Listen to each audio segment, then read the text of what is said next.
Malgré la disparition du nonce apostolique qui occupait ici en Côte d'Ivoire le rang de doyen du corps diplomatique, et bien que son remplacement ne soit pas encore effectif, la tradition des échanges d'allocution a tout de même été respectée.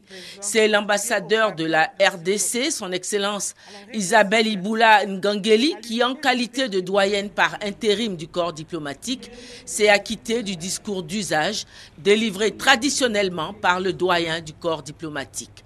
Son Excellence Isabelle Iboula Ngangeli avait néanmoins précisé qu'il s'agit du discours que le nonce apostolique Monseigneur Ambroso Matta avait préparé pour la circonstance avant sa mort.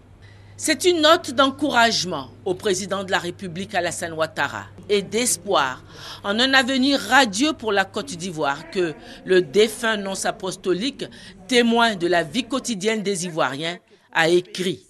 Il salue les efforts fournis par le président de la République Alassane Ouattara pour ramener la sécurité, la paix, la réconciliation.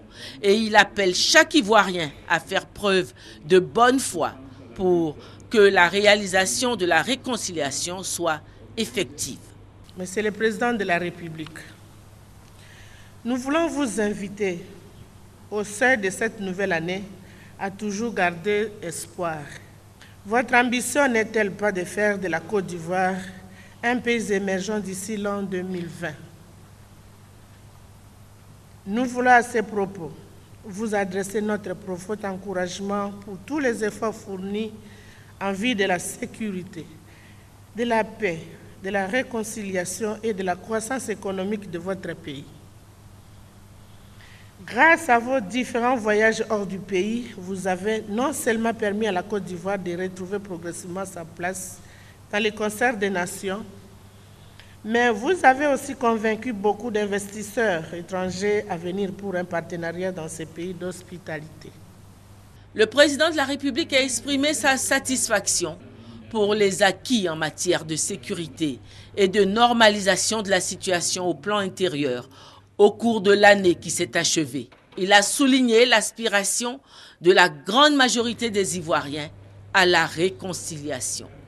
Ouvrant son intervention sur l'Afrique, il a adressé à tous ses représentants des pays amis un appel à la solidarité pour faire face aux nombreux fléaux modernes qui sont en train de se développer sur le continent.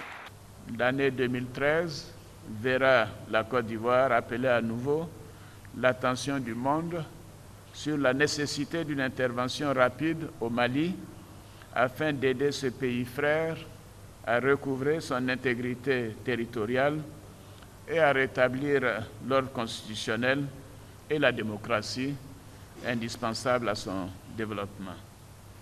Enfin, mesdames et messieurs les ambassadeurs, nos pays devront ensemble se mobiliser pour s'attaquer davantage aux grands fléaux de notre temps.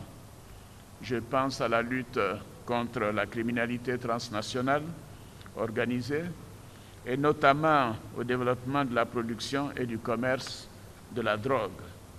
Je pense également aux problèmes qui se sont aggravés, comme les mouvements des populations, aux menaces contre notre environnement, ou encore à la progression des grandes endémies.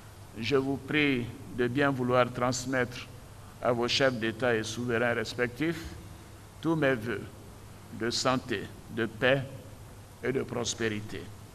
Bonne et heureuse année 2013.